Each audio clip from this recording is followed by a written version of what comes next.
Hey gang, I was wondering if anyone else has made a mistake that was so bad that you started turning into a giant green rage machine? Green rage machine? I don't think I have, but you never know. Welcome to Head Games.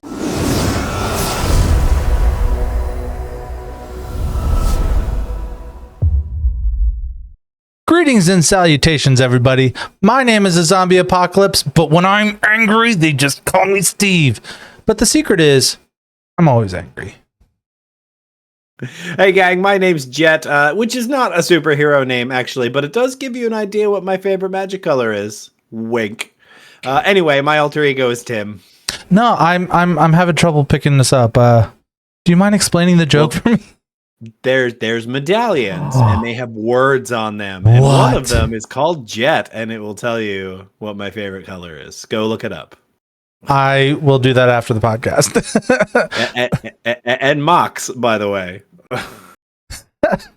Thank you for joining us today on the Head Games Commander podcast, where we spotlight some of our favorite commanders from all of Magic the Gathering. But before we get started, I like to say I'm angry, but I'm actually really happy with how you guys have been supporting us, and I just want to say thank you so much for all of the wonderful support. And you might as well just do it right now. Just hit the subscribe button, hit the bell, share it with your friends. We all know we have an angry friend and we want to share this with. So do it. Anyway, so Tim, who are we shining our spotlight on today? Today, the spotlight is on Bruce Banner, probably better known as the Incredible Hulk. This is definitely a Bruce Banner deck. So you probably know how this works by now. We're going to break down the list for this commander, including choices that fulfill all the basic card categories and the cards that line up with the specific goals for this legendary creature. So for this installment, this deck was built by Steve, by our friend Zombie over here. It is from the Marvel Superheroes main set.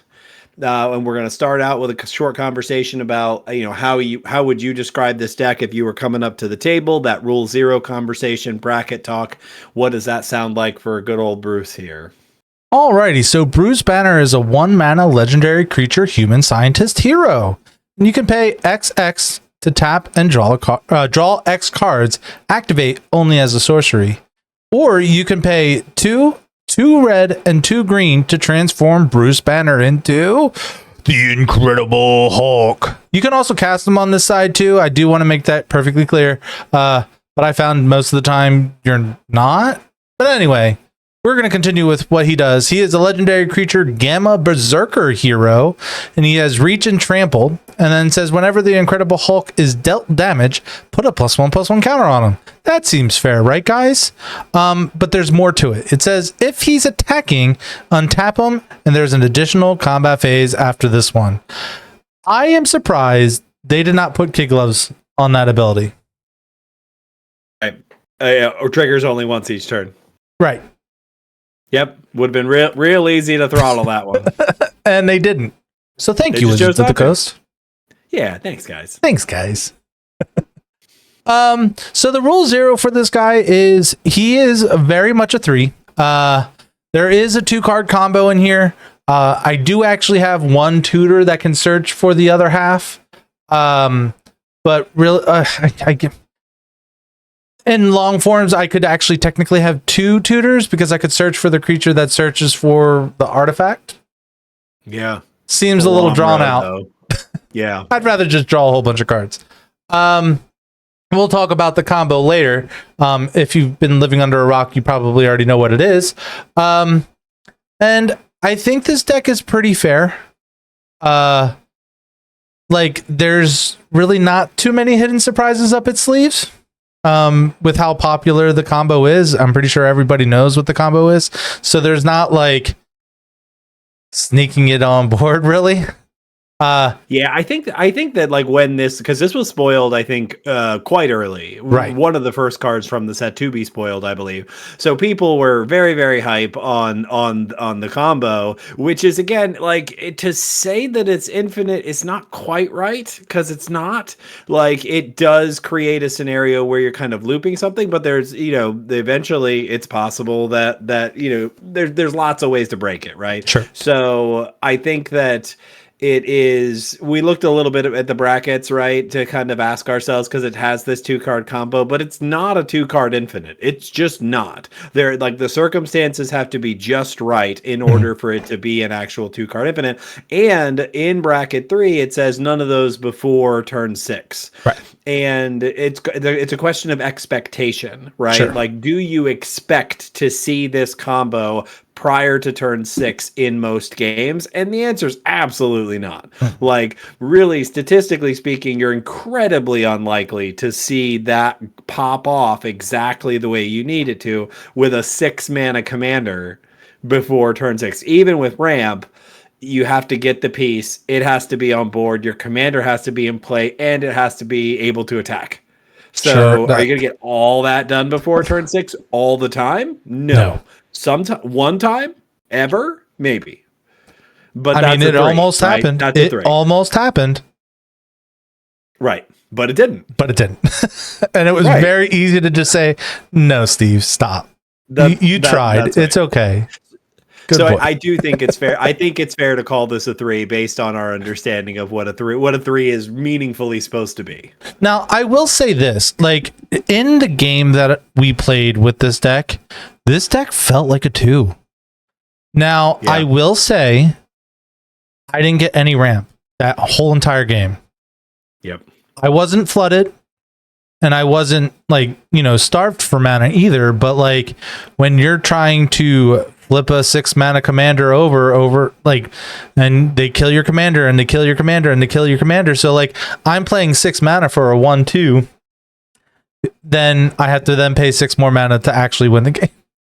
It's difficult. So like this is a pretty mana hungry deck, and out of all the ramp pieces, I didn't get it until turn 9.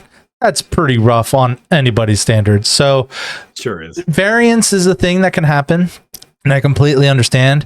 But like when I was playtesting it, like I would say I was in a pretty solid position by turn like 6 or 7, not winning the game, just a really solid position that would be not necessarily hard to stop either, because it's all based off of Bruce Banner, or not Bruce Banner, but the Incredible Hulk. So like just a solid, good removal piece, and you make me get rid of all my protection pieces. Like I only have so many, and you can kind of feel it.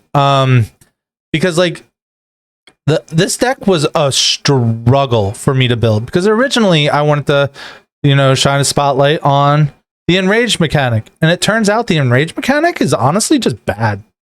It's dookie. Because you're overpaying for things that you can just get normally. And like the creature, like the abilities just aren't that amazing. You have to jump through extra hoops to get something that you could get without having to jump through those hoops, right? Like I think of Ripjaw Raptor, which is the like, when this gets dealt damage, draw a card. Seems okay, right? Beast Whisperer is better. It's 100 times better. Like it's just to be fair, both of those are in this deck.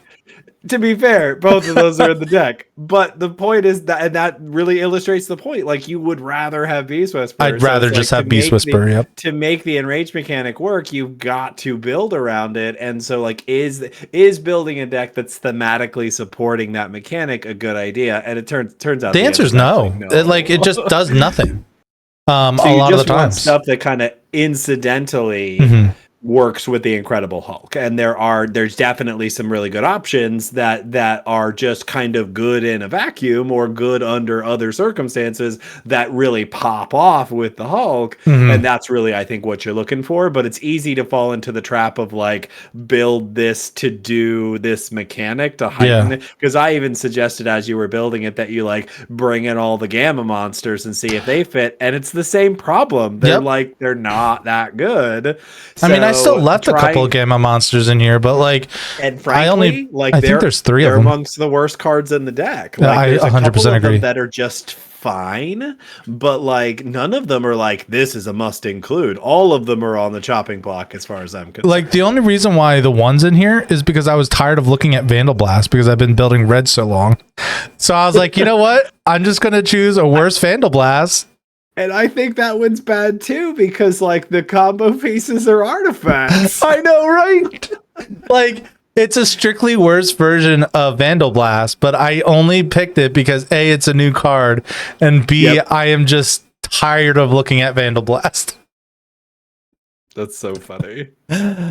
Alrighty, I think we've talked about the Rule Zero conversation long enough, and we're gonna go ahead and dive into the strengths and weaknesses. And we kind of talked about it a little bit, but it's Tim's turn to just bash this thing because that's what it feels like I'm gonna do.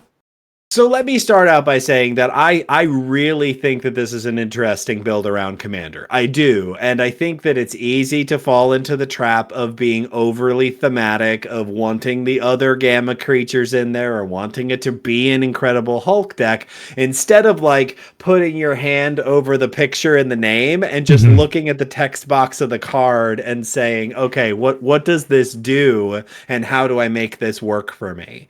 Because I think that if you do that, and you streamline it in such a way where the deck is doing exactly what you want it to, and you find other creatures and things that support that, you're going to end up with something better. So I do think that it's a strength that it's more versatile than it seems to be. It very much is. Yes, I agree.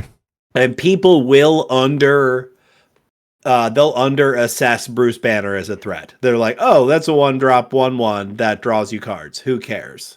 And if the green part of your deck is doing what it's supposed to, you're dropping Bruce on 1, ramping on 2 and 3, and then on 4, maybe you're drawing 3 cards, which doesn't feel so bad, especially since you're not using a card to do it, since you're just using your commander to do it. So like having that place to put a whole bunch of mana to just draw cards is, I think, going to be poorly assessed as a threat early in the game, and I do think that is a strength.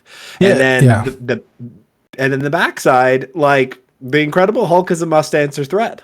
Like if it is allowed to do what it's trying to do, it will run away with the game because it just needs the situation. So just as a refresher, like when it gets dealt damage, if he's attacking, you untap him, put a counter on him, and you get to attack again. So if you're playing with a bunch of vigilant creatures, you get multiple combat steps with all of those creatures.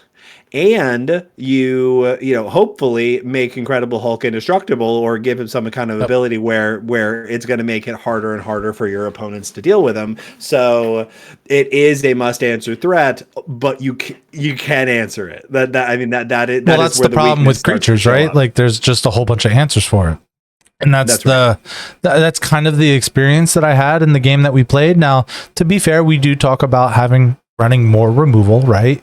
And I cast Bruce Banner 3 times that game. I think it's been a while, but this was just a really challenging deck to build.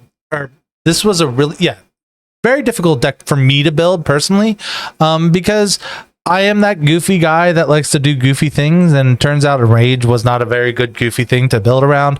And then I think the final product that I have now still has some of those pitfalls that I probably fell in, that cards that don't need to be in the list or anything like that.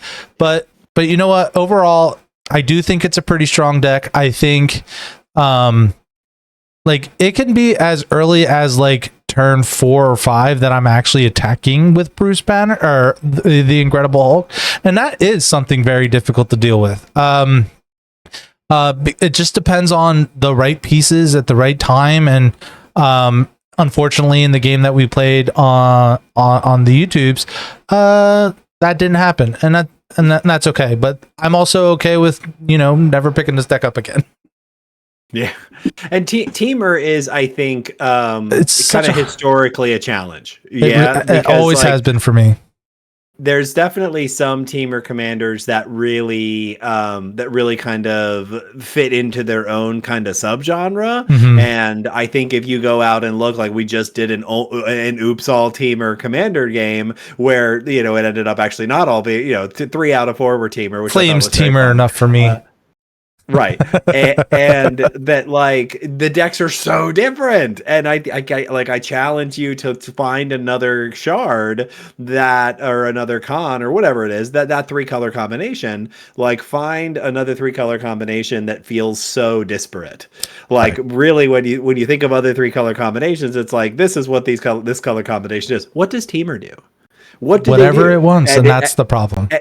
And the weird part is that, like, this commander is a clear reflection of that, because the front half draws cards and the back half is a giant monster that's trying to get extra combat steps. It's such a weird combo. Those things feel very different. So I understand the challenge. But yeah, so again, the strengths are dealing with the Incredible Hulk is something that you do have to do. He can kind of run away with the game pretty early on. And if I'm fortunate enough to like happen to get like a piece where it's like, oh, you have to block my card, now he's indestructible, and it's just like, and like you can stack things weird that you could actually just constantly make him bigger if there's enough creatures, like where you're like, okay, I'm going to attack with this 8/8, everything blocks it, I'm just going to kill one of your creatures, make them bigger. I mean, it's slow and arduous or whatever, but you can just be like, okay, now the Incredible Hulk's 2020, the time he swings at everybody, and then now it doesn't matter if all the creatures are blocking because he's big enough to kill you in one hit. So there's a lot of interesting lines that you can do with this, and it's very something that I'm not very familiar with. And I like the removal package that I was able to use in this list. I actually enjoyed picking out the removal more than trying to figure out which big fat dumb creatures that I was going to run to try to get extra combats with and stuff. So shows you who I am as a player, is like, I don't want you to have your stuff, and I'm going to enjoy picking the cards that don't let you have stuff. And that's one of the fun things about a commander like this, is that it does encourage you to make different choices in terms of the basic categories. Like when we talk about single targeted interaction and mass interaction, the choices for this list really are very different than you might otherwise choose, because you are trying to find the synergy pieces. So you play with stuff that, if you look at it from the cheap seats, you're like, I don't understand that choice at all. Like, well, that seems like a bad card. Right. And you are just incentivized to play those kind of cards, and then when they go off, it's so beautiful. It's so great to kind of get that feeling of like, here's this very weird and janky card, and you have to deal with this, and you're not expecting it. So there's something very fun about that. Yeah, that's one thing that I really like about being a content creator, is like I get to build decks in wheelhouses I'm not familiar with, so I get to look at old janky cards that I'm not familiar with, and I just get to see them in action, and that's something that I really enjoy about the game of Magic the Gathering, and it's really cool that I get to experience it even more now than I used to when I just played, right? Way to make lemonade out of this deck. I'm like, we were talking about this beforehand and really coming to the like, this deck's not great. So how do we talk about the strengths? And one of the strengths, that's a great example, is that it gave you the opportunity to get out of your deck building comfort zone. It challenged you in a way that some other lists really don't. And to that end, it was more interesting. It actually like created more engagement for you, because you had to try harder to make it work. And then even when you got it to work, you were like, it still doesn't do what I wanted to do. Right. So then you kind of have to learn to deal with frustration too, which I would argue is a really valuable thing to know and really valuable thing to practice as a gamer. Who would have thought that there would be life lessons in this nerdy game that we play? You can find them wherever you want to look. That's right. You just have to open up your eyes. Our next section is the basics. These are the traditional card categories that just about every commander deck wants to improve its consistency. These are your fundamentals, the cards you need to play so that you can play the cards you want to play. And these are the things that just about any commander breakdown is going to include. We like to give, here's how many of each of these there are, and then we'll go on from there. So give us your stats. All right. So for card draw, I have 15.5. I'll explain the half later. Ramp, we have 14. Single target interaction, we have 14. And for mass interaction, we have 6. I broke the streak, Tim. I'm devastated. For the last I want to say 5 podcast episodes, it's been 7 mass interaction. Oh, I see. I broke the streak. Well, I mean, okay. Well, you still hit all the marks, so I don't know what you're complaining about. I did. You still hit all of the numbers. In terms of what we would usually look for a list that's going to work, you still hit all those numbers. All right, so to explain the half in the card draw, I have a fight spell. It says fight for the throne. And if I control my commander, it gives me the monarch, which is like really, really bad slow card draw. So it's only a half card draw. It gives you one card. It gives you at least one if you get the monarch. If I do it on my turn, though, it's an instant. So it might just be like... Like, to be fair, I'm going to want to be using my fight spells during combat on my turn so I can then get additional combats. But you never know what's going to happen in a game of Magic. Sometimes you're going to be like, oh, no, that creature can't stick around. Mm-hmm. So then anyway. All right, so Tim, what's the card draw pick that you picked? So I picked Wan Shi Tong, Librarian. This is a blue mythic from Avatar, The Last Airbender. It's X and 2 blue. It's a 1/1 legendary bird spirit. It has flash, flying, and vigilance.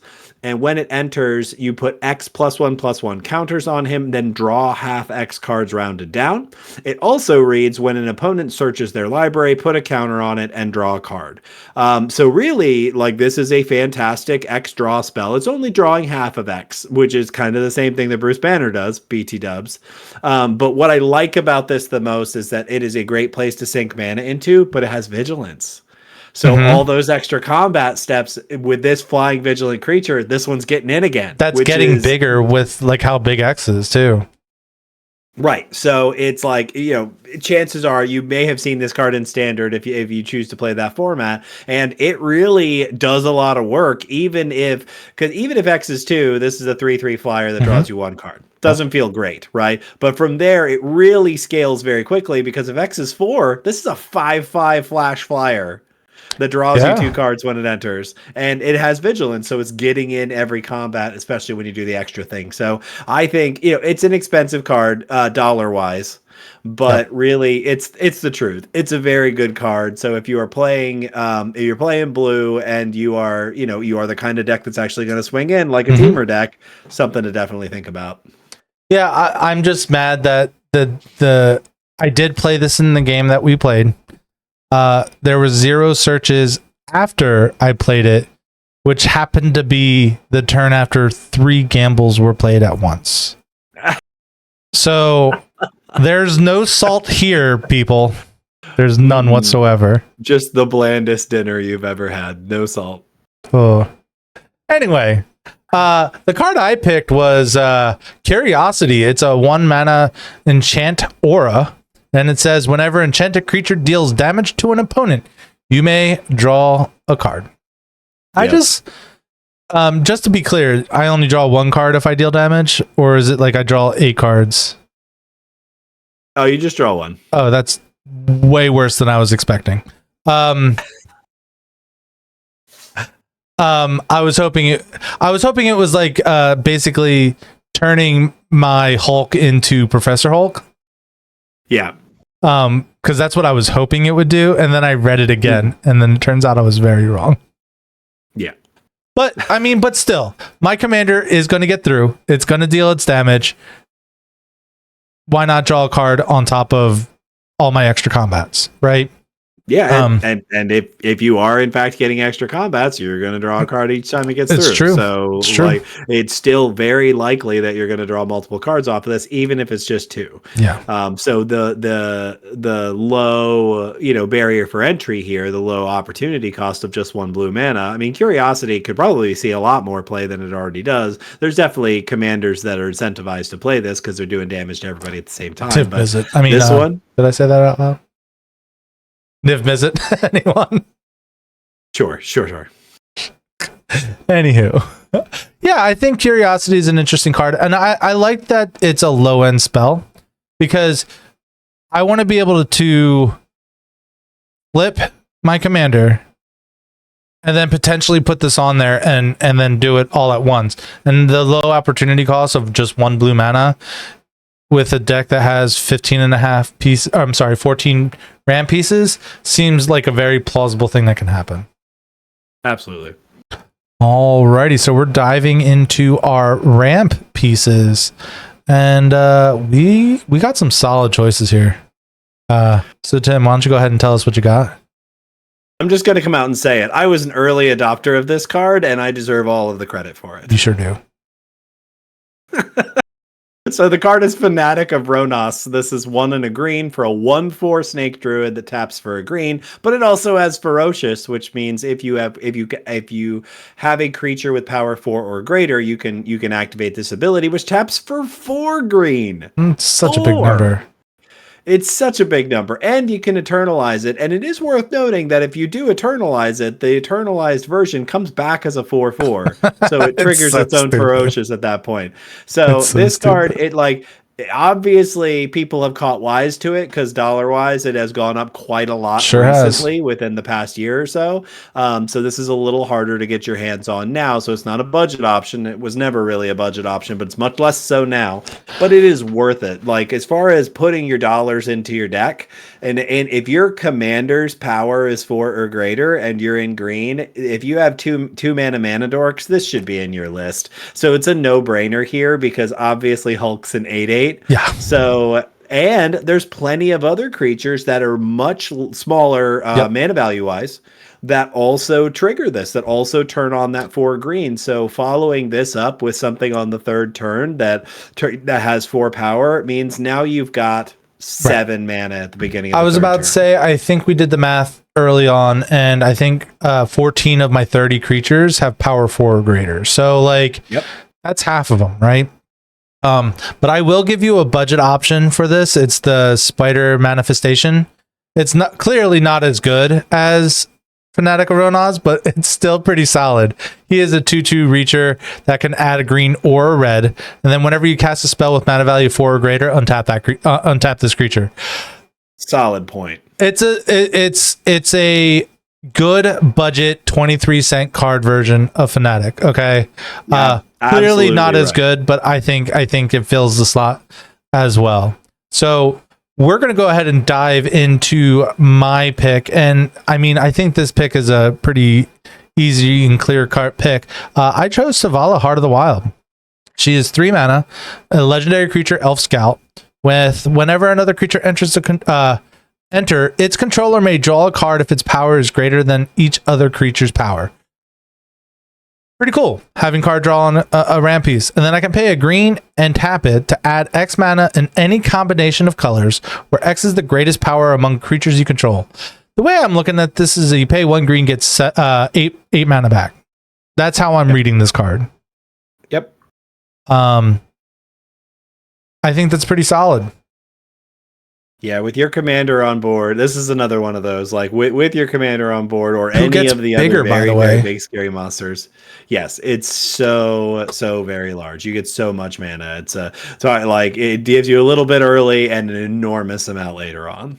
I mean, just the fact that most of my creatures, I have like 3 creatures with 1. Everything else is bigger. Okay, 5 creatures with 1 and 1/0. Everything else is bigger. So out of the 30 creatures, I'm getting at least 2 mana for 1 green, which is not the best in the world, but it's enough. It's more than what that I put into it. So even on the floor is, I mean, she's a 2, so like I'm guaranteed 2. So the floor is, it's just a 3 mana dork that filters mana. Good enough for me. Right. Yeah. Good enough for me. So, alrighty. So now we're diving into, oh my God, I just totally lost my spot. All right. So now we've done ramp. We're going to talk about single target interaction. And honestly, this is probably like one of the hardest like card picks because there's so many cards I wanted to talk about. So here's what I'd like to do. So our picks are almost identical here. So I'm gonna say what mine is, and then I'm gonna let Steve talk about his, because our picks are like, because what's Steve's the modes on Steve's picks are two of the modes on mine. So the card that I picked is Temur Charm. And the card that Steve picked is Decisive Denial. So, like, why don't you go ahead and tell them what Decisive Denial does? Oh my god! And it's funny because it costs one less than Temur Charm, so I just lost the red ability. It does. It has one less mode. So yeah, tell them what Decisive Denial. All right, does. Decisive Denial is a 2-mana instant. It costs a green and a blue, and it says target creature you control farts. Target creature fights target creature you don't control. To clarify what fight is, each deals damage equal to its power to the other. And then it can counter target non-creature spell unless its controller pays 3. I like the versatility of these cards. The fact that they're instants, the fact that they fight and can fight during combat, or they can protect my commander. All of those things are wonderful. Yeah, so Temur Charm is very similar. It's Temur. It's a green, a blue, and a red, and has 3 different modes. You only get one. First one is target creature gets +1/+1 in fights. The second mode is a straight up mana leak, counter target spell unless its controller pays 3 generic. And then the third mode is creatures with power 3 or less can't block this turn. So I don't know how often you're going to use the red one.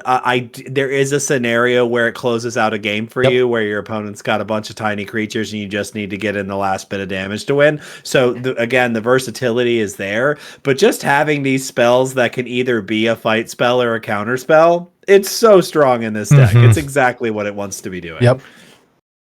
Yeah, I and this is what I was talking about. I was like, these are a lot of removal spells that you don't get to normally talk about.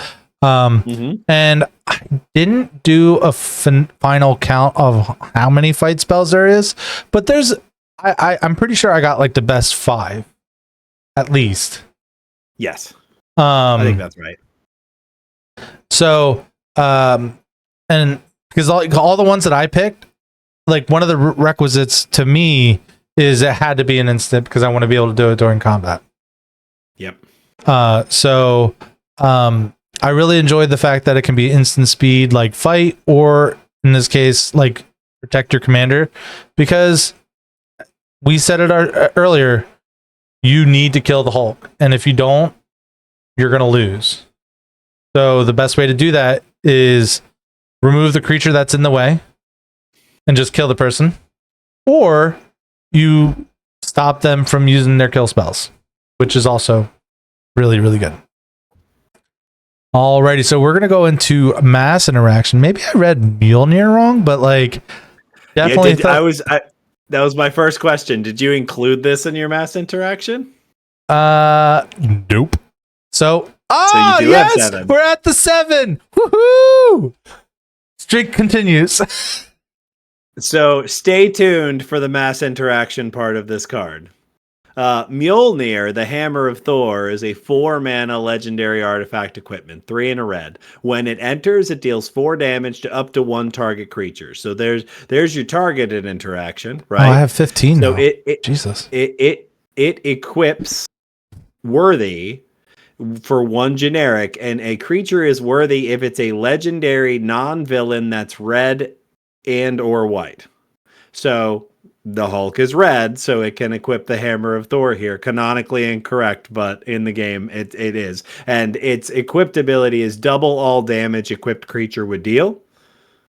And then at the very bottom, it says pay 2 and a red, discard this card, it deals 2 damage to each creature.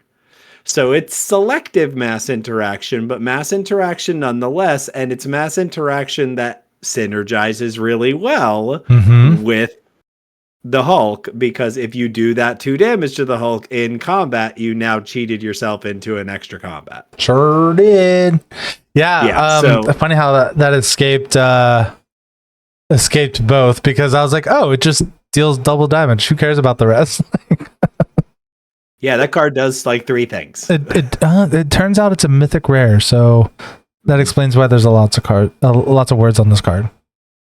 Alrighty. So the card that I picked, I feel like is an obvious pick. It's Pyrohemia. Yeah. It's 2 and 2 red. It's an enchantment, and it says at the beginning of your end step, if there are no creatures on the battlefield, sacrifice Pyrohemia, and then I can pay a red to deal 1 damage to each creature and each player. So this just says pay a red. So this is like a better version of Aggravated Assault in this list. Because I don't have to pay 5. I only have to pay 1. Yeah. So that's really why it's in here, is I can just pay 1, get an extra combat, and just keep on keeping on. But like also it can be used as mass interaction in the sense of like, all right, I need to pump 4 red into this and destroy all these bad creatures. And you know that, and the way this works is, since it's an individual trigger every time, it triggers Enrage every single time, which is also nice as well. Alrighty. Okay, the next section that we like to talk about, we call the non-basics. This is the more specific goals or card categories for this deck, and that can be based on what the commander does specifically or on the archetype. I'm going to let Steve kind of break down the 4 different non-basic categories, and then we'll talk a little bit more about those cards. Alrighty, so the first non-basic category is Protect the Hulk, which is a weird thing to say, you would think. Mm-hmm. But it works. All right, so the next category is They Be Fighting Words Where I Come From. Wonder what that one's about. Have no idea. Then third non-basic is Must Block the Hulk. Oh no. And then the fourth non-basic is just cool attacky things that happen when you attack. So there's a lot of protection pieces in here. And in the original list, there was way more. And I think I narrowed it down to at least a better number. Maybe I could have used 1 or 2 more, but it's definitely a way better number than it was. So Tim, what's the card you picked? This is a card that I'm just a huge fan of across the board. It's still in standard right now, and I love to use this card to trick people, and it's perfect for this deck for that reason. The card is Smuggler's Surprise. So this one's a little complicated because it's a spree card, which is basically just kicker with extra steps. So Smuggler's Surprise costs a green up in its actual dedicated mana value, and then it's got 3 different things you can spree. The first one allows you to mill 4 cards. You put up to 2 creature and or lands from among those milled cards into your hand. And then for 5, you may put up to 2 creature cards from your hand onto the battlefield. Feels a little bit like Tooth and Nail, except you don't actually, like, you don't get to dig the specific cards out. Right. Yeah. Like, so if you've got the creatures in your hand, you can sneak 2 big creatures into play for a total of 6 if that's the only mode you're using. And then the last one is the protection piece, and this is for just 1 more. So 1 and a green if you're just doing this mode. Creatures you control with power 4 or greater get hexproof and indestructible. So obviously, this is a worse heroic intervention, but it's those other modes that make it better. It's the other modes that allow you to, and really, like, if you've got the mana to do all of them, you do all of them. You mill the top 4, sure. You grab probably at least 1 more creature, and now hopefully you've got 2 in your hand. You cheat those big monsters into play, and you protect your creatures. But if all it does is for 1 and a green make the Hulk hexproof and indestructible, that's good enough for this list. Yeah, it really is. So all that other stuff is absolute upside. Yeah, I 100% agree with that. And the fact that there is some big fat dummies that we're not going to talk about later, like Apex Altasaur, which when he enters, he fights a creature and then he has Enrage. He fights on Enrage. So, like, he was an interesting one. Like, I had trouble deciding whether he was mass interaction or single target interaction. So I put him both. I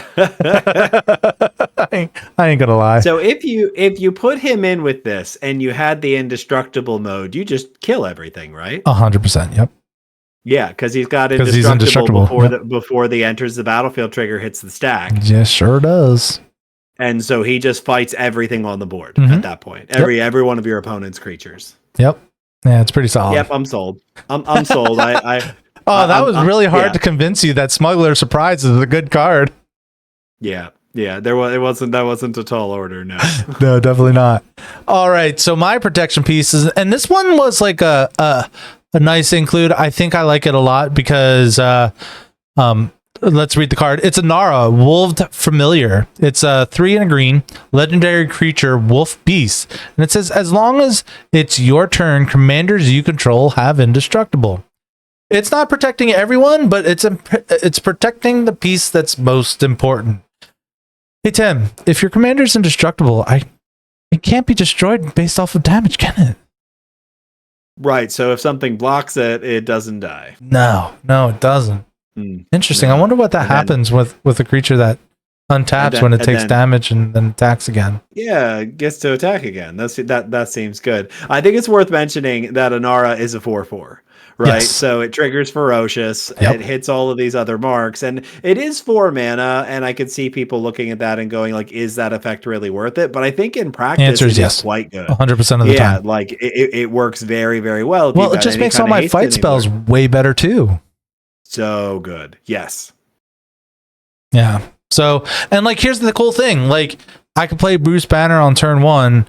On turn 2, I ramp. Turn 3, I play Anar. Turn 4, if the stars align, I flip over Bruce Banner into the Incredible Hulk and just go ham. Like, that's just normal stuff. Like, that's not even Magic Christmas Land at that point. Like, that's just a normal line that this deck can do. So, the fact that giving my commander indestructible is as broken as it can be, I'm all for it every step of the way. So, alrighty. So, Tim, what fighting words do you got? I'm curious because I really like this card and I can't believe I almost took it out because I didn't read it right. I love anything that is going to allow you to fight kind of more than once, Mhm. you know, that is going to, and this does it very well. And I think that this fits into the deck so well because it serves more than one purpose, right? Because one of the non-basic categories that you didn't put in there was haste enablers. And to be clear, you don't actually need there to be haste enablers in this deck. It is perfectly okay to kind of have Banner down on board. Mm-hmm. And then, like, all of a sudden he's the Hulk, and now he was already on the board, so he doesn't have summoning sickness. But haste enablers are still a welcome addition. So the card we're going to talk about is Gimli's Reckless Might. This is a little tricky because it's actually from a Lord of the Rings scene box. So it's it's actually not a super expensive card anymore, but it is a little harder to come by because of where it came from. So it's a 4 mana enchantment. It says creatures you control have haste. No drawbacks, just creatures you control have haste. And it has Formidable, which means Formidable is a keyword that triggers when you attack with creatures with a total power of 8 or greater. What was your commander's power toughness? I want to say it was 8. 8. So it individually makes Formidable happen. By itself, it works with this card, which is why I think it's such a good include in the list. I know that this is a card when you kind of look at, look at the decks that other people are playing. This one doesn't show up as often as I think it should. I 100% because agree. Really, its synergy with the backside of the commander with the Incredible Hulk is incredibly high, because giving him haste and you're going to get that Formidable trigger. So it reads, whenever you attack, if creatures you control have total power 8 or greater, target attacking creature you control fights up to one target creature you don't control. And having a static ability that causes your commander to fight something is you're going to fight, like, I'm going to attack player 3 over here, and I'm going to fight that 1/1 bird over on player 1's board, and I'm going to get a free attack. It's just so easy to make this work. Just a very strong include.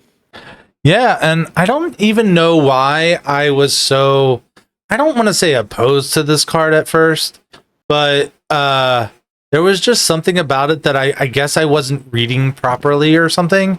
And then I read it a second time and I'm like, oh wait, why wouldn't you want to run this? The fact that your commander by himself triggers this thing, why aren't you running this? Run this in your Incredible Hulk deck. It is silly not to. And it's whenever you attack. So when you get the extra combat, Every you get combat. to do it again. Yeah, you just make them indestructible, and guess what? Everyone's dead. Pretty much. Maybe. They're like, and this is where the like weakness of the deck shows up, is that your opponents need to have creatures on board for you to get extra combats. But so if you're attacking into an empty board, well, with the fight mechanic, with this card, in order for this card to get you extra combats, your opponents need to have creatures that can fight you that have power. Like if your opponent has nothing but walls, if you're staring down the walls of Ba Sing Se, you might be a little scared, or that might not work so well. So that's why that's where it's like, oh, it's really powerful, but in this one very specific situation, not so much. Yeah. But to be fair, in a normal game, so here's the thing, like the only downside is if the creature that every single creature that my opponent has 0 power.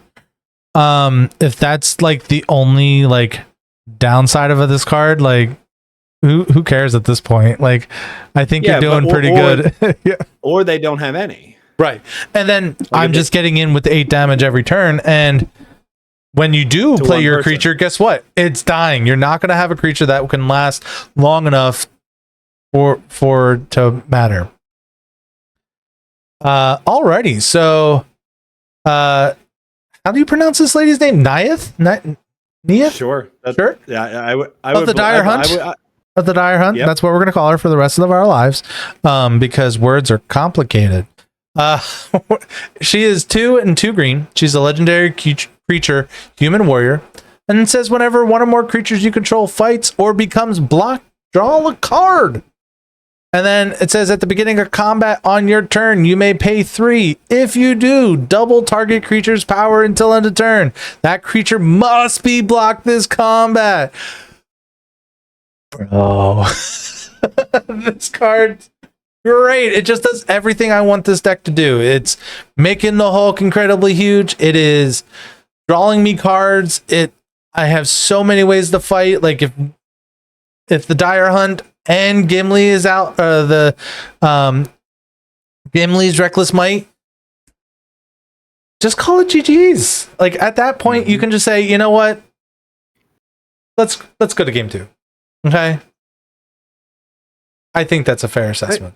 I totally agree with you. This card is a must include. It's very good in the list. I think that they put the guardrails way too high on this card. Yeah. Like, why is it not a 4/4? Like, it's a 3/3 for 4, which feels bad. Yeah. And you have to have this very specific set of circumstances to draw. And this deck is creating those specific circumstances. Let's make no mistake about it, right? and it triggers at the beginning of combat on your turn. So if you're getting extra combats, you can get multiple triggers out of it, so you can double old Hulk's power several times. So the ceiling 8, 16, for this is 32, 64. Let's just it doesn't take long for it to be absolutely ridiculous. But why is it a 3/3? This gets lightning bolted. And I know that people usually don't play that card, but you get my point, right? Like, it's a 3/3. There's a bunch of -3/-3 effects out there. And it's like that actually removes this creature. So if you invest all this mana in it, it's funny because it's a jumpstart card, and it's like those are usually like a little busted, like a little stronger than normal, and they just put really intense guardrails on this card. And it does feel a little weird. I wish that they had not nerfed this quite so hard. I think it could be stronger, and it would still be fine. Like, it wouldn't be, because it's like you're only running this in niche decks, right? Like, you're not going to run this in every single green deck. Make the ability cost 2. Like make it a 4/4 and make the ability cost 2. Still not a broken card. Just very strong. I don't know. Doubling your power for 2 seems pretty strong, but like maybe make it like hybrid, or specifically like a red and a green. Kind of like literally, you still have the guardrails, right? Still have some guardrails where like you can't just have whatever colored mana and be fine. Wizard of the Coast, why haven't you hired us yet? We're waiting for the offer letter in our mailbox. Okay, we haven't put our mailbox out there, but you're smart enough. You'll find us. Yeah. Yeah, leave a comment leave a comment down below. Let me know where you need me to call you so you can give me a job. Exactly. Alrighty. So we're in the non-basics 3 already. When did that happen? So how am I making people block the Hulk besides it just being an 8/8 monster of a creature? The funny part, right, is that the 8/8 monster creature, normally you would want to block that, and you don't want to block this. You want to actively avoid blocking this. So anything that you can do to make your opponents want to block this, and this is probably the cream of the crop. This is the only downside to it is that it's a sorcery, so it's once and done, right? Yep. The card is Roar of Challenge. It's 2 and a green. It's a sorcery. It says all creatures able to block target creature this turn do so. And then it has Ferocious, which means if you have a creature that has power 4 or greater, this other ability triggers. So again, if your commander's out, always going to get both modes. Second mode is that creature gains indestructible until the end of turn. Ooh. Seems pretty good. Right. Like, and again, you can't really call this a 2-card combo because you still need some other things to be correct and going well in order for it to happen. But if they need to have creatures, if your opponents have creatures, and they are able to block, and you cast Roar of Challenge on an Incredible Hulk, you're going to wipe everyone's board and probably removes at least several players in the process, if not everyone. Right. So my card says some pretty familiar words to that once. It's Look Upon the Steve. I mean the Tarask. I knew I said I wasn't going to put the joke in, but I did it anyway. It's my show. I can do what I want. So it says choose one. You can run and hide, which is prevent all damage that would be dealt to you and creatures you control this turn. Interesting, Fog. And then the other one, it says gather your courage, and it says target creature gets +5/+5 and gains indestructible until end of turn. All creatures your opponents control able to block that creature this turn do so.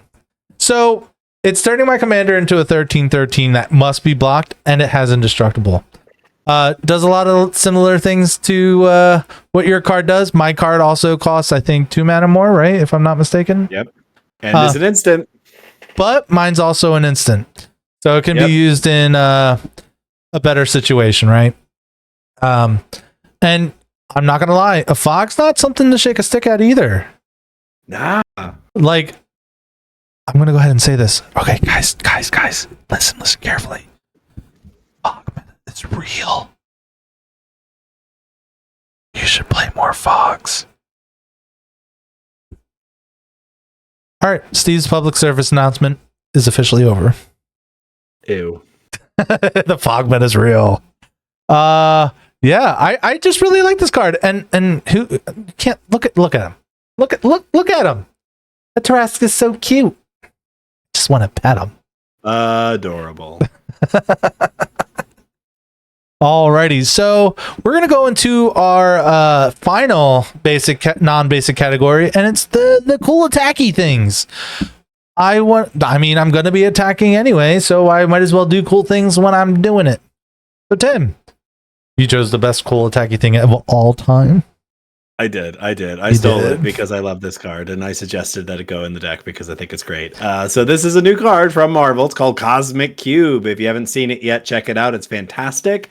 It has a bit of a price tag because it is a mythic rare, but here's why it has the price tag, because it's actually pretty great. So Cosmic Cube, 5 generic mana for an artifact that has Ward 2. Very relevant.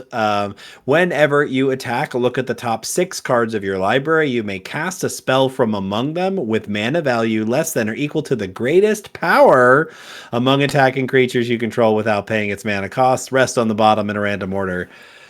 So how big is your commander again? 8. Now hold on. I need to rearrange the way this is on my screen to tell you how many cards can't be cast. Okay, are you ready for this? By mana value. Where's that mana value button? There it is. Okay, so to make this perfectly clear, oh my god, oh it didn't do it. What the heck? Come on. Oh robot, I am going to murder you. By mana value. Oh, I see what I did. I changed the defaults, not the actual. So there is 3 cards that I can't cast. The first combat. Right. As soon as combat. it's bigger, you can get all the other ones. Yep. And so, like, the funny thing is, the other 2 9 mana spells, one will cost me 2, and the other one will cost me 1. You guys do the research and figure out what you think those 2 spells are. Because you're probably Fair. right. Or Geo, check out the deck list down below, and click that link to see our Mox field. It has this deck list in it, and it won't be hard for you to figure out. Yeah, like this just allows you to cast an extra spell. Now, to be fair, there are a lot of suspect hits here. Sure. We just talked about Smuggler's Surprise and bad hit, but again, you're I'm looking at the top 6. It's the top 6. I get to choose. It's the top 6. You're gonna find something, and chances are, because of the like critical mass of what's available in the deck, that among those 6 cards is going to be something that activates the Hulk to get another combat. Like there's going to be a fight spell, or there's going to be a spell that just does a damage to all the creatures. Like there's going to be something that triggers it. So Cosmic Cube works very well here because it's going to trigger on each additional combat as well. So it like 5 mana for this effect is much stronger than it might sound. And maybe I'm actually just preaching to the choir here, and I'm saying, oh, ice cream is delicious. I know, right? In my opinion, this thing that nobody else knows, like maybe everybody knows the Cosmic Cube is great, but hey, Cosmic Cube is great. Did we mention that Cosmic Cube is great? Because oh my god, I will say one of my favorite things to run into while I was playtesting this deck was Cosmic Cube. Yep. Because it just sets that chain. It starts it, and it's so good. All right, so mine's not a very surprising pick. But we gotta talk about it. If you've been living under a rock, I'm pretty sure you'll still know the card we're going to be talking about because, oh my god, every content creator has said this card. We're talking about Caltrops. It is a 3 mana artifact that says whenever a creature attacks, Caltrop deals 1 damage to it. Okay, here's my combo piece. I swing, he gets damage. He doesn't get, like, his butt doesn't get bigger, but he gets bigger. And I don't think it's going to take very many turns to wipe out the board. By the board, I mean the table. It's pretty self-explanatory. This is the easiest way. Now, Tim convinced me, and I don't blame him because I think it's brilliant. We found a different way of doing it, so I'm going to bring it up now. Okay. It does require 2 additional cards. The first card would be Terror of the Peaks. He's a great card. He says whenever a creature enters the battlefield, deal damage to any target, right?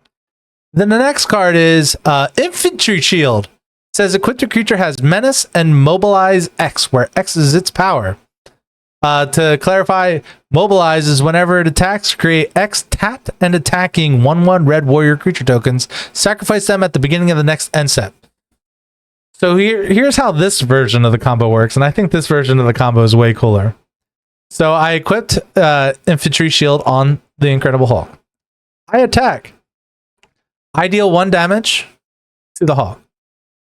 And then I deal 7 damage to other things in my way.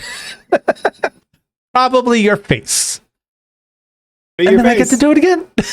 And he has, and what makes it great is that he, like, it gets Menachem, man. Like, that's surprisingly good. Like, yeah.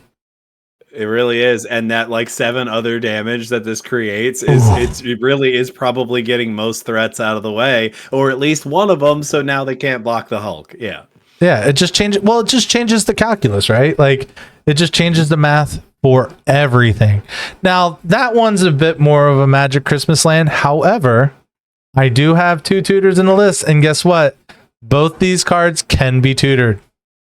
Because it turns out Infantry Shield and Trophy Mage can kind of work together, which is kind of funny to me. Who would ever thought they would say a trophy mage searched for an infantry shield? Was that on your bingo card? Because sure the hell wasn't on mine. Oh, what a silly combo. I am so happy that this combo exists.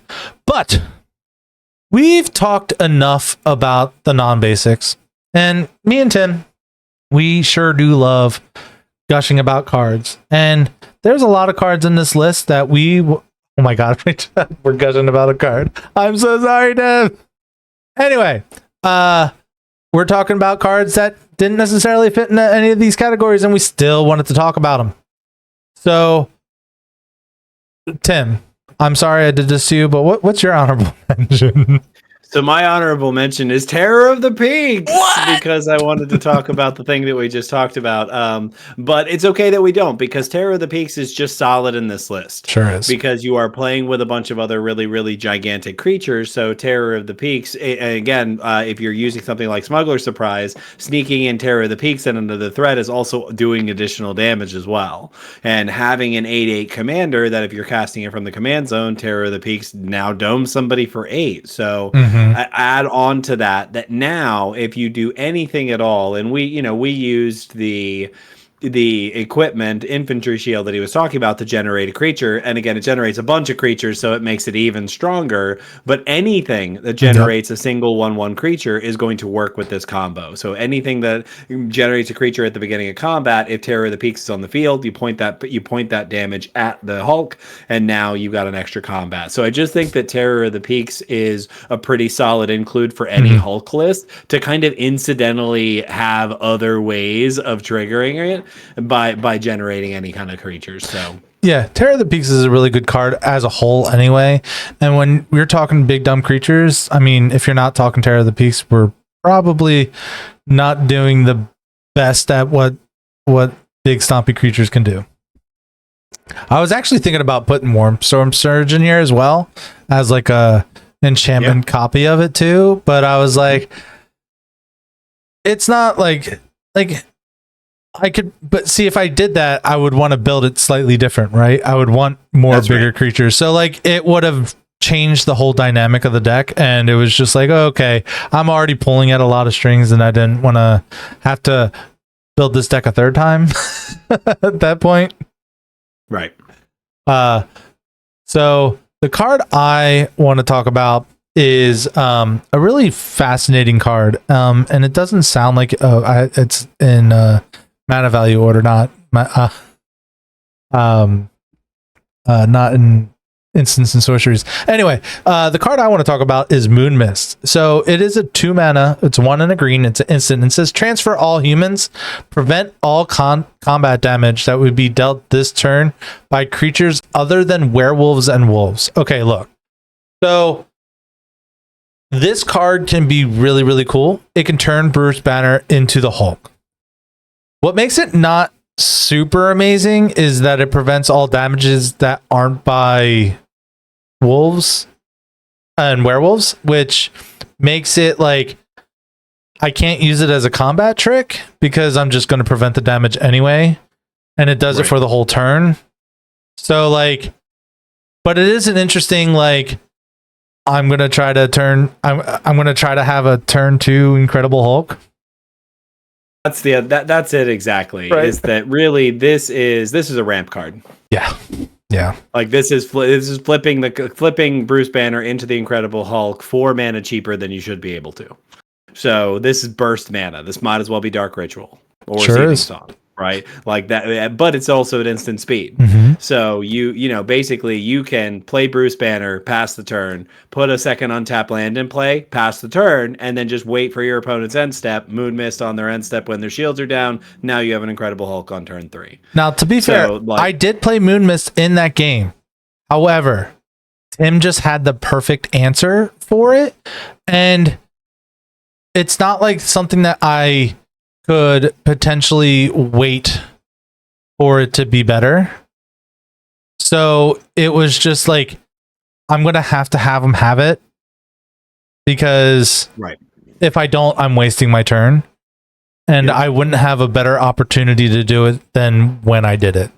So make him have it. It's worth it, but it was still pretty cool. Damn that Badgersaur. I'm not I'm not gonna I mean I love that card. But I don't like it in your hands, Tim. No, certainly not. Alrighty. So as we said, or well, we say this every time, we're not perfect deck builders, right? We forget cards exist. We kind of misunderstood how cards work, so that's why they're not in the list until now and things like that. So there's some cards we want to consider that we think would go really well into this list. So Tim, why don't you go ahead and tell us the card that definitely should have been in the list since day one, but we misunderstood how this card worked.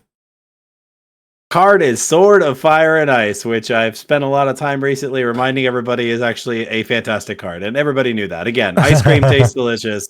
Going to the beach is fun. Sword of Fire and Ice is a good card. So 3 mana for an equipment. Equipped creature gets +2/+2, pro red, pro blue. When equipped creature deals combat damage to a player, Sword of Fire and Ice deals 2 damage to any target, and you draw a card. So the idea here is that if you have this on the Incredible Hulk and it is indestructible, it can do the 2 damage to itself. Mm-hmm. And this is still before the cleanup step in combat, so it is still attacking, so it generates the additional combat step. Sure what does. we were not clear about was that it felt like that the Incredible Hulk was doing the damage to itself, and that the protection from red was going to protect it from that.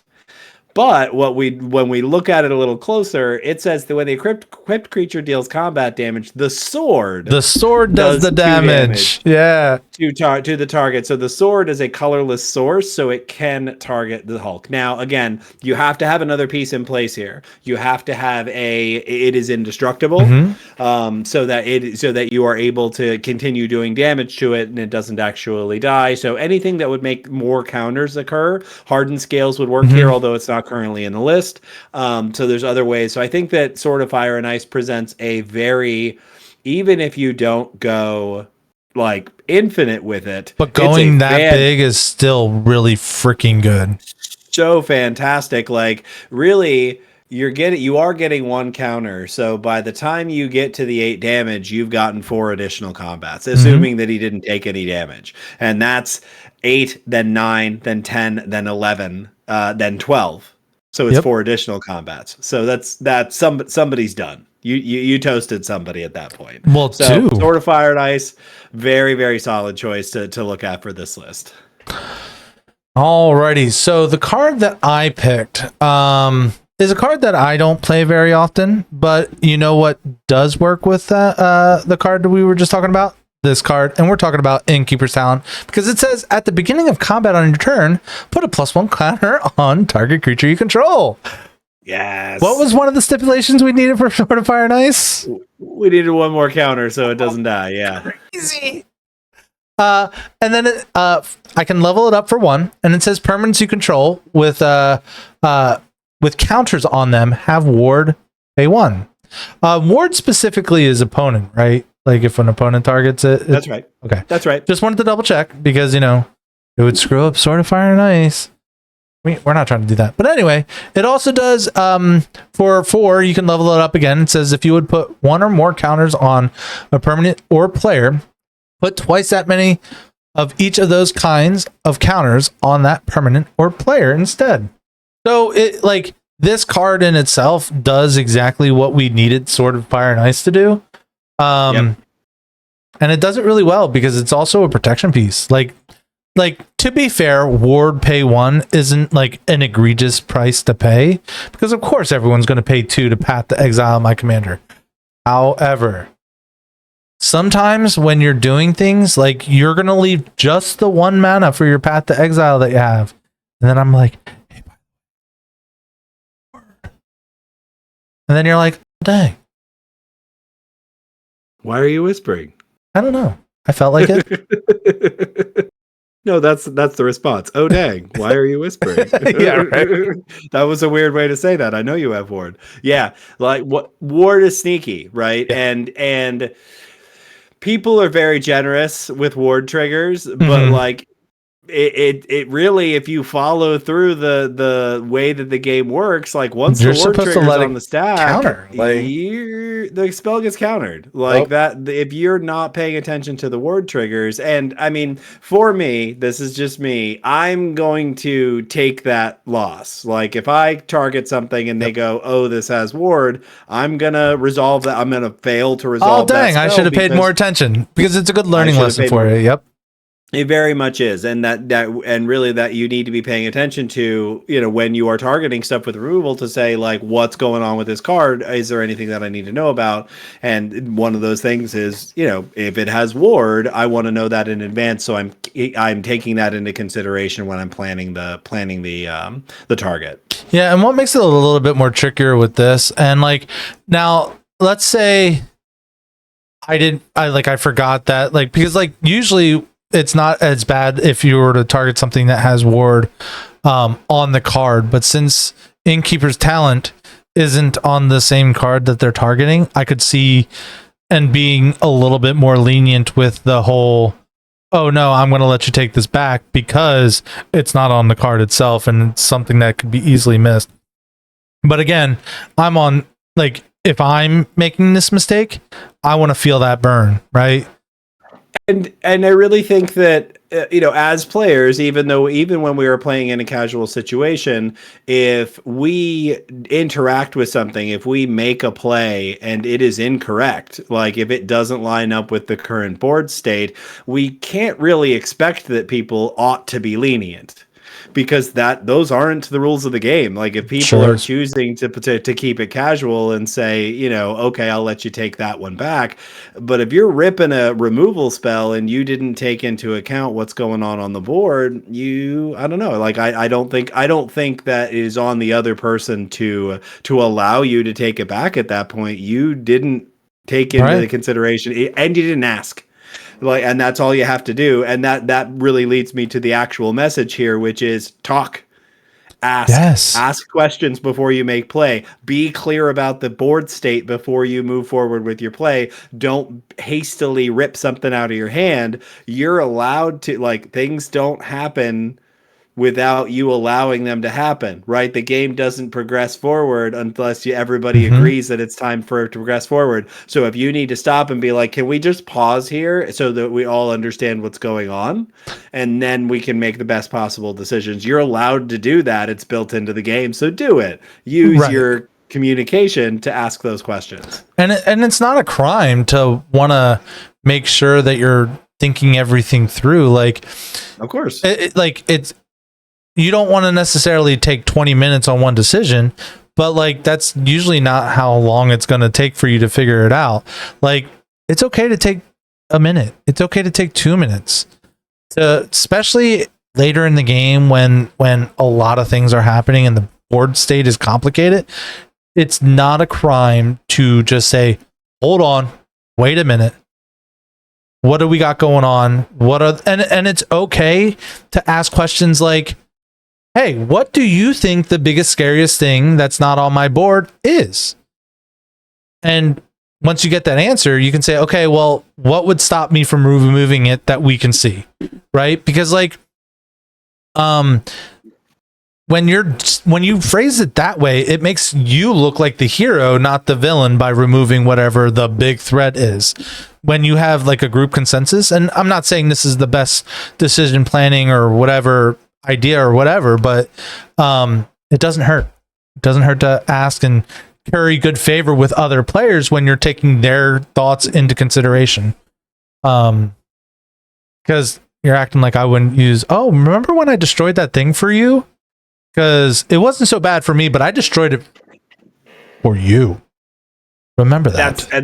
It's an excellent point to remember that, especially Commander, like we are in a multiplayer format, and like that you can use that to your advantage, and that you ought to. Like if you're going, like that is both good strategy and good gamemanship, right? Like that is using the dynamics of the game in the way that it's really intended. If you're playing a multiplayer game and you are allowed to talk to everybody about what's going on based on what's available, like what information information is available, do that. Have those conversations. Talk to everybody about what those choices are. It makes the game more interactive verbally. Like we're actually having more of a conversation about what's happening on the board. And like if anybody's watched our Commander games, especially with the pod that we usually play with, like we have, a rotating group of people, but we have a pretty solid 4 that we play with most of the time. And we talk a lot about what's going on the board and what is the clear threat right now. And some of it is good information and some of it's not. Sometimes it's bad. Like, sometimes it's deliberate misdirects. Like, oh no, I'm just a little guy. Don't look at me. Right? Here's this other reason. Because I can make a pretty compelling argument that somebody else is the threat. And if I'm able to successfully do that, just dodge the question. Right. Mm-hmm. That is part of what we're doing, and that's actually not everybody's favorite part of the game. Like some people actually kind of actively dislike the politics, but that's what I'm here for. If I want to play a competitive version of the game where it's cutthroat and we're just actually making plays against one another, but that's a different dynamic. And if I know that's what I'm getting into when I show up at the beginning of the day, sure. I'll play that game with you. But even those games, I'm having conversations about what's going on the board. Like that's one of the things that like blows my mind. Like I'm not too into CDH, but there's a couple people that I watch their shorts and stuff like that, and they talk about how like sometimes they'll reveal information to another player to try to stop another player from doing whatever they're doing. And I think it's really cool that even in the most competitive form of this game, there's still politicking. It's just not like, hey, let me do this and I won't attack you for a turn. That's not the kind of... It's like, okay, how do we stop this guy from winning? Yep. What answers do you have? I can do specifically this and this and this. Yep. And in a casual game, we're a little more cagey about it, but there it is in the competitive version where they're like, I'm able to do this. And there is a strategy to revealing that information. So and like, that's just, this one short that I watched, he was like, this is going to look a lot scarier than it is, but all I'm doing is trying to wheel. That's all I'm doing. And they're like, okay, well, let's kind of like see what you got. And he like loads a whole bunch of mana and then plays his arcane signet and just wheels. Like, so he did exactly what he said he was going to do. And like, it could have been stopped by whoever wanted it, but like, right. But like, they were like, you know what? I'm okay with the wheel. Like, everyone's colloquially okay with this wheel. So we're just going to let it happen and let him, use his resources or whatever to do this thing. So like, even at the highest levels, we're talking about politics. So it's a part of the game. It's never going to go away. And I'm also here for the Magic the Gathering. Like it's like there's more than one part of the word or of the game. And I really enjoy the gathering part of it. And we've definitely went on a side tangent. And I think we're in a good spot. There's your mini episode to wrap up the full episode. So you're welcome. You're welcome. Friends, opponents, this session of our annual anger management retreat has officially come to an end. I hope you all learned something today. Thank you for spending time with us on the Head Games Commander podcast. Remember, you can support this show by following us on Facebook, subscribing to our channel on YouTube, where you can check out our other videos, including a gameplay video featuring Banner and the Hulk. We've got all sorts of stuff, Commander, Standard, Brawl, other random goofiness. It's great. It's incredible. Check it out. I see what you did there. Find those links in the description. But before we scoop things up, we want to hear from you, the think tank. Why are you so angry? Why are you so mad? And what cards would you play in the Incredible Hulk? Let us know in the comments below. And as always, thank you for playing along with us and have a wonderful day. Yeah.